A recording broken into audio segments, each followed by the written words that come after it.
Assalamualaikum warahmatullahi wabarakatuh. Selamat siang Bu Vika, selamat siang teman-teman Sistem Informasi dalam mata kuliah ITS Literasi. Pada hari ini saya ingin memaparkan presentasi tugas dari UAS,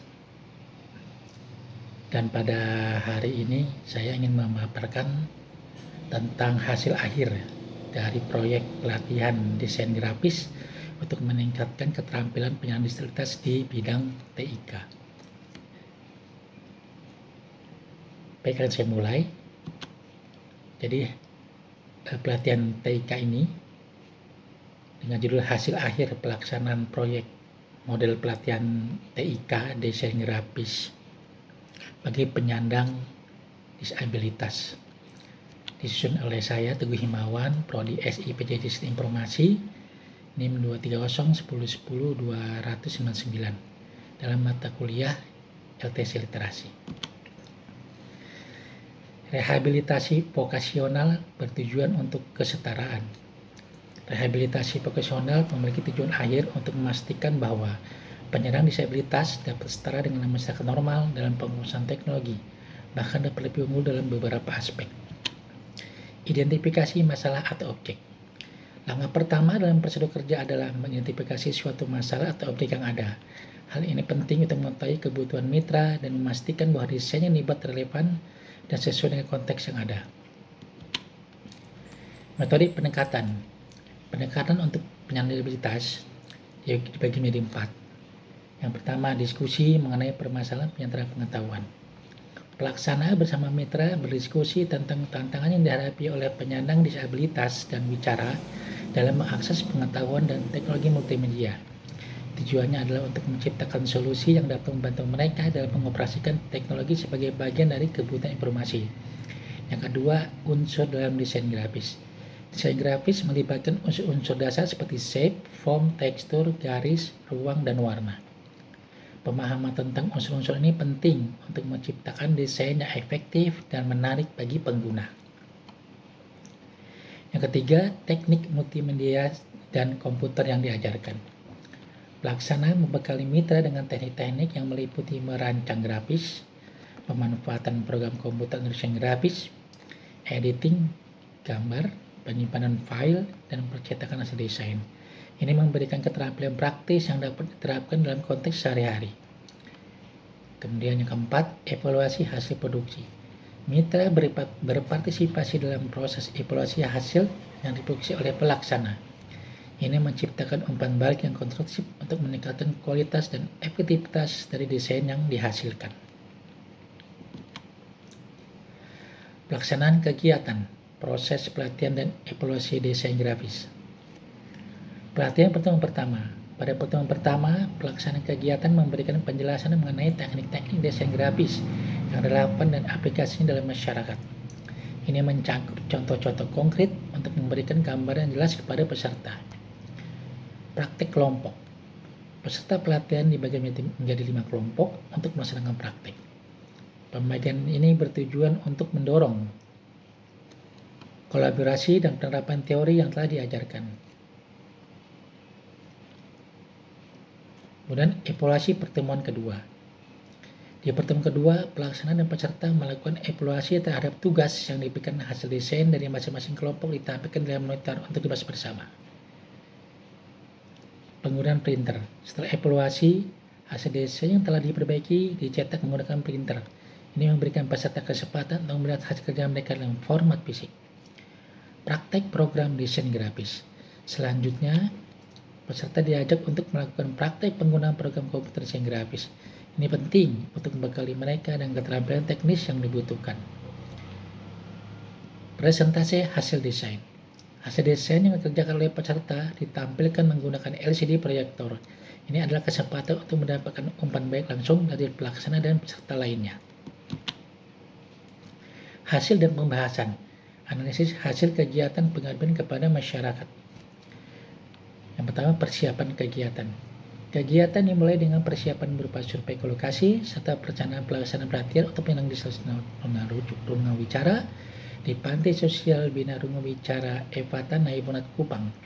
Analisis situasi dan kebutuhan menjadi dasar rencana kegiatan ini. Jumlah peserta. Pelatihan ini melibatkan 10 peserta penyandang disabilitas rumuh bicara yang didampingi oleh satu pendamping ahli bahasa yang menunjukkan komitmen untuk meningkatkan inklusi bagi penyandang disabilitas. Jadwal pelatihan. Pelatihan akan dilaksanakan dalam 3 pertemuan, diikuti 2 seksi pendampingan untuk praktik dan evaluasi. Ini dirancang untuk memastikan peserta dapat menerapkan keterampilan yang mereka pelajari. Fokus pada desain grafis. Pelatihan difokuskan pada teknik desain grafis yang penting untuk meningkatkan keterampilan digital peserta dan membuka peluang kerja di masa depan. Dampak program. Program diharapkan dapat meningkatkan pengetahuan keterampilan di bidang komputer dan multimedia bagi penyandang disabilitas serta memberdayakan mereka dalam dunia digital. Evaluasi kegiatan pelatihan, analisis hasil pelatihan desain grafis. Yang pertama, ujian kelompok untuk desain grafis. Pada hari pertemuan ketiga, peserta dibagi menjadi kelompok untuk melaksanakan ujian desain grafis yang mencakup pembuatan logo, kartu nama, undangan, desain baju, poster, dan spanduk. Hasil yang dicetak untuk dievaluasi bersama menjadikan proses pembelajaran lebih aplikatif. Kemampuan mengoperasikan perangkat lunak. Evaluasi menunjukkan bahwa 100% peserta dapat mengoperasikan perangkat lunak desain grafis. Hal ini mencerminkan keberhasilan pelatihan dalam memberikan keterampilan teknik yang diperlukan untuk desain grafis. Ketelitian dan seni dalam desain. Dari evaluasi, 80% peserta telah memenuhi kegiatan ketelitian dan seni dalam mengolah desain grafis. Ini menunjukkan bahwa sebagian besar peserta mampu menghasilkan karya yang berkualitas dan memenuhi standar. Tantangan bagi 20% peserta. Meskipun 20% peserta masih kurang teliti dan lambat dalam menyelesaikan tugas, ada potensi untuk meningkatkan keterampilan mereka. Dengan latihan tambahan, peserta ini dapat meningkatkan ketelitian dan kecepatan penyelesaian tugas. Pemahaman umum dan kesimpulan. Permasalahan kesehatan yang ada penyandang cacat. Penyandang cacat menghadapi berbagai tantangan yang mencakup penerimaan diri akan kondisi kesehatan mereka, serta bagaimana masyarakat dan keluarga memperlakukan mereka. Ini menjadi penting dalam memahami kegiatan ini. Penerimaan penyandang cacat akan kondisi catatannya. Penerimaan diri adalah langkah awal yang penting bagi penyandang cacat untuk mengembangkan potensi mereka. Penerimaan ini bisa diperoleh dukungan dari orang tua, keluarga, dan masyarakat di lingkungan sekitar. Dorongan untuk berkembang. Dorongan dari orang tua dan lingkungan sekitar sangat penting untuk mendorong penyandang cacat agar mau berkembang dan berpartisipasi aktif dalam kegiatan sosial. Tanpa dorongan tersebut, mereka mungkin merasa terisolasi. Perlakuan orang tua atau keluarga dan masyarakat. Perlakuan yang baik dari orang tua dan masyarakat dapat meningkatkan kepercayaan diri penyandang cacat.